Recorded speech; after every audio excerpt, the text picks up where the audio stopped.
I'm Rob Moore. And I'm Lee Moore. This is the Chinese Literature Podcast. What do we got today? So today we're looking at Zhuangzi's Butterfly Dream, which is one of the most famous passages in classical Chinese literature texts. Whether or not this is literature or philosophy is open discussion. Yeah. But most people who've read something in classical Chinese or from that tradition know this story. It's constantly being referenced in classical literature, yeah. And is often seen as sort of an ancient forerunner to a lot of the concerns that animate postmodernism. So, what do we know about Zhuangzi, Lee? Ground us here. So, we don't actually know if Zhuangzi existed in real life. We think he probably did, and for the sake of simplicity, we're going to just pretend like he does exist. And we're going to call him Zhuangzi. Zhuangzi, yeah. He is, if he did exist, he's a warring states figure, so 400 to 200 BCE. He's one of this kind of many philosophers who are roaming around China, like spouting off philosophical things. He's particularly important for the school that formed later, which was called Taoism. Taoism is made up of, the foundational texts are Zhuangzi's text and the Tao Te Ching, which was supposedly written by Lao Tzu, but who we really don't think was a real dude. Or that there are suspicions he's not a real dude. Yeah. And then Confucius, sort of the founder of this Confucianism, along with Mencius. And both are, we refer to both as schools. In the same way we refer to Zhuangzi as a real person, it's an easy handle. Most modern thinkers now they're aware that there wasn't a thing called Confucianism. No one said, hey, I'm a Confucianist. There would be classical, ancient texts. In fact, the word Confucianism is actually a Western invention. Yes. The word in Chinese is just Ru or Rujia. Which could be a lot of things. Ru does not mean Confucius. It just means essentially like scholar. So these schools are made up completely. Yeah. So what we're dealing with when we're talking about Zhuangzi and Lao Tzu versus Confucius and Mencius, or Kongzi and Lao Tzu, is two branches of thought that are, in most things, very much, I don't know if I'd go as far as say opposed, but in some cases they are opposed. They are absolutely And the proponents of both they don't get along very well. They make fun of each other. The Confucianists say all Taoists are just ditterers who wander the land thinking about random stuff and not applying their knowledge to society. And one of the things that's great about reading Zhuangzi is that he just body slams Confucius. He goes at Confucius over and over again. And if Confucius calls Taoists a bunch of ramblers, Zhuangzi likes striking back at Confucius as someone who really doesn't understand what he's talking about. He's talking about things like states and citizens as though he knows what states and citizens are, when in fact he has no idea what they are, that sort of thing. Yeah. So Zhuangzi's Butterfly Dream is going to get at the root of that, because one of the foundational thoughts in Zhuangzi's, I don't know if you'd call it even a system, in the texts anyway, is the sense that it all depends on where you're standing. So relativism. Very much perspectivalism, I guess. Yeah, in a lot of his early little anecdotes, for example, there are stories of, say, the god of the North Sea arguing with the god of one of the rivers in China. Or not one of the rivers, the river, the Yellow River. Yeah. And the god of the Yellow River saying things like, oh, I know what it means to be great because I wind through the land, etc., etc. The god of the North Sea says, you have no idea what it is to be great because I stretch from horizon to horizon. And the basic idea is, how do you know you're big unless it's compared to something that's smaller? Yeah. And compared to something that's bigger than you, you're small. So how do you know if any of these things even exist? And you should be very careful about being smug, because as soon as you encounter some other kind of comparison that's not favorable to you. So that's going to ground us in Zhuangzi's Butterfly Dream. Do you want to just translate it for us, Lee? It's real short. Yeah, it's a very short passage. I'll just go ahead and try and translate it. Once Zhuangzhou dreamed he was a butterfly flittering about, and he was happy with himself, doing just as he pleased. He did not realize that he was Zhou. Suddenly he awoke, and abruptly he was Zhou. He did not know whether he was Zhou, who was dreaming he was a butterfly, or a butterfly dreaming that he was Zhou. between Zhou and the butterfly, there must be some sort of distinction. This is called the transformation of things. And this gets at something you will see throughout Zhuangzi, or the Zhuangzi or Zhuangzi's texts, which is a resolution that doesn't feel like a resolution. His resolution here is there has to be a difference, and then this is what is called the transformation. Can I just ask you first Go off? for it. So this is the thing that's always troubled me about this passage. What is the transformation of things? Exactly. What is that? I mean, is it saying that the butterfly, like the distinction between the butterfly and the human, it's constantly transforming, or what? Well, you know what's funny? One of the things that often gets paired with this, and one of the reasons I think Zhuangzi became more fascinating to 20th century thinkers, is a lot of the developments in science and philosophy in the 20th century go this direction. Because what Zhuangzi says is this is the transformation, which means, in other words, you can't ever understand a thing in a discrete moment. Like, am I Zhuangzi right now? And I should point out real quick, too, when we translate Zhuangzhou, that's Zhuangzi. Yeah, sorry. That uses a different character. Zhuangzhou is his given... So Zhuang is his last name, Zhou is his given name, and Zhuangzi is his kind of... Zi is sort of like another term respect for name. master or something. So Master Zhuang. Yeah. So take something like the Heisenberg uncertainty principle, which says you can know the location of a thing or the direction of a thing, but you can't know both. Because as soon as you have nailed down where something is, it's moved. So this would be Zhuangzi's overall point. I'm Zhuangzi now, but in 3 seconds I'm something different. So the essence of this thought process is, what do you mean when you say that a thing is something? Because it changes all the time. So I just want to point out, Rob is suggesting that a Chinese philosopher from 2,000 years ago invented relativity. The Chinese invented relativity 2,000 years ago. That's exactly Rob right. Moore said today. I'm on the record. Heisenberg didn't know what he was talking about. He was just copying Jordan. This is a Chinese guy that did it without any telescopes or people in science labs. No, but I think you bring up an interesting point. You know, this does seem to kind of foreshadow a lot of things that are going on in the 20th century, a lot of philosophical and scientific concerns that are really interesting. What is it doing in this kind of 2,000 years ago? Well, this is one of the reasons why the Confucianists thought Taoists were a bunch of ditterers who just sat on a riverbank looking and thinking. And we should say, like, this text was not... I mean, it's incredibly popular in Chinese philosophy and Chinese literature, but not nearly as popular as, like, the Confucian text. It hasn't had the impact Confucian texts have. It's had more of an impact on art and literature than Confucius has. But one of the things that keeps Laozi, Zhuangzi, and their sort of intellectual descendants from being more important is this thought process. There's a notion in Taoism that you don't actually try to affect change in things.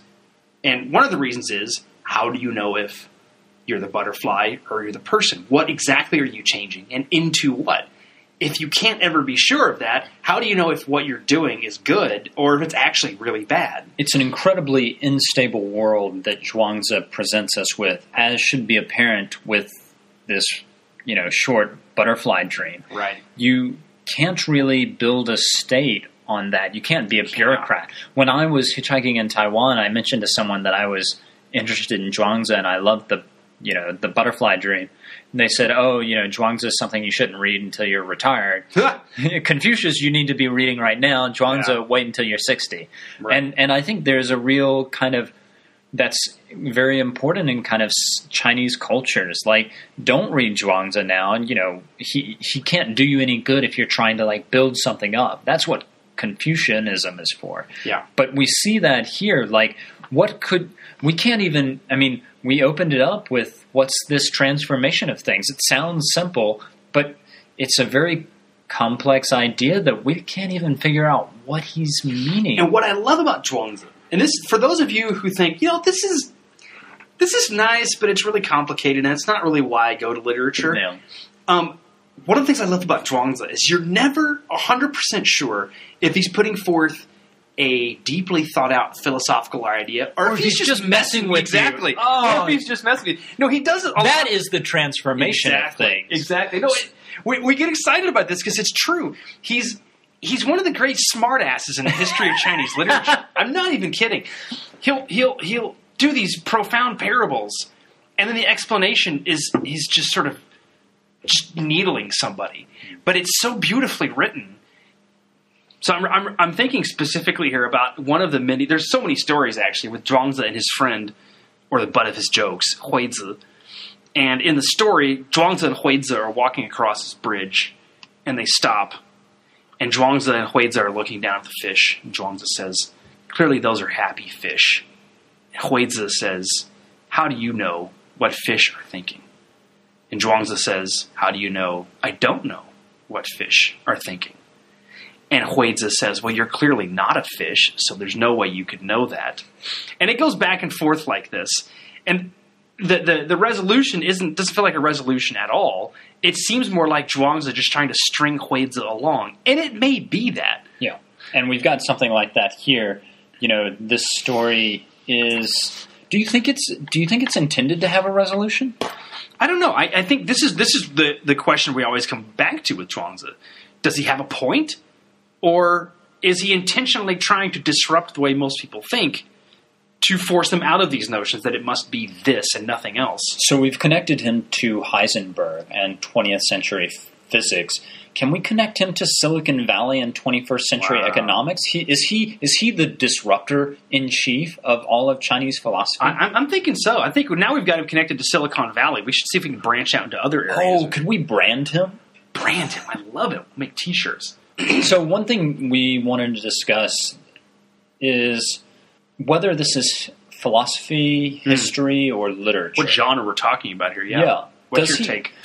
I don't know. Again, I think that, we're dealing with a text where genres that so it's written, 2,000 years ago, so genre as we think of it is not perhaps that relevant. Right. They may have had genres that they were thinking of, but I don't know that we necessarily have access to them. Mm-hmm. So I think to a certain degree, it's a bit artificial to have this debate to say, oh, he's philosophy and not literature, or he's literature and not philosophy. Sure. The way I categorize literature is essentially a narrative told with the intention of being beautiful. Mm. And I would say, yeah, he does fit in that, even though he brings up some philosophical issues. If he's a philosopher, he's a very literary philosopher. If he's a literature guy, he's a very philosophical literature guy. I think that's the thing, is for me... It's the transformation of things. It's the transformation of things. There's no nailing it down. So for the ease of sort of comparison, when I'm thinking sort of Western philosophy, the approach and what's expected is a little different. You're expecting precision.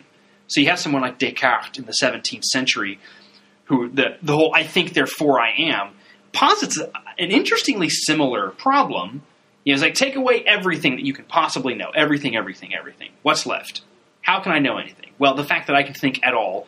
And he expounds at length on what that means. Whereas here, Zhuangzi is saying something similar. How do I know that I'm me here and not this thing over there? And his conclusion is, arguably, you don't. You don't really know.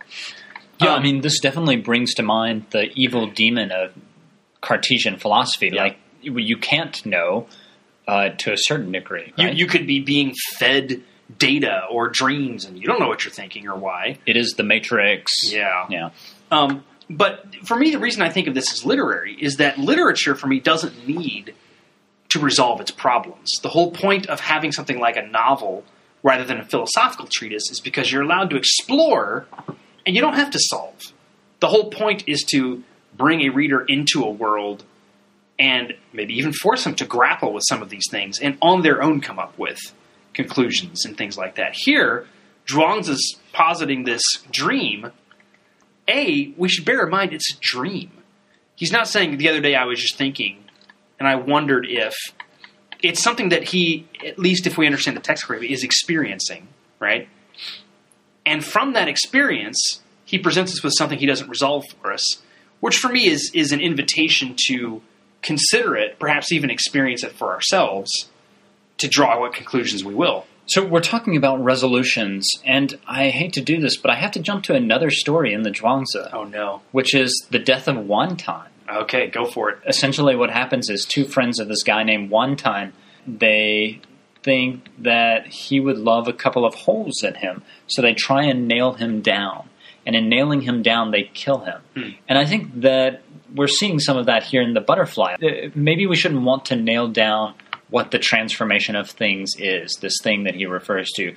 Maybe if we did nail it down, that would essentially kill whatever it is that Zhuangzi is talking about, kill the joy that we are having in this discussion. And that maybe is what literature is. Although even, I guess I should back up and say maybe we shouldn't even call it literature. Maybe we shouldn't even seek to define it, because in defining it as one thing, in putting it into this genre as literature, we are killing it. Yep. We're putting nails in it. It could be. I definitely think genre studies with some of these things that defy genres is a little self-defeating, especially given that historical writing wasn't even a thing for another couple of centuries after Zhuangzi. Yeah.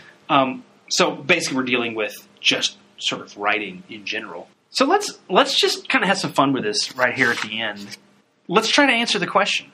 What is the question, Rob? The question is this Zhuangzi dreaming that he's a butterfly, or a butterfly dreaming that he's Zhuangzi? I'm going to go out on a limb here, as a butterfly would, and suggest that he is the butterfly dreaming that he is Zhuangzi. In what way? Well, clearly no human has the intelligence to come up with something so funny as this.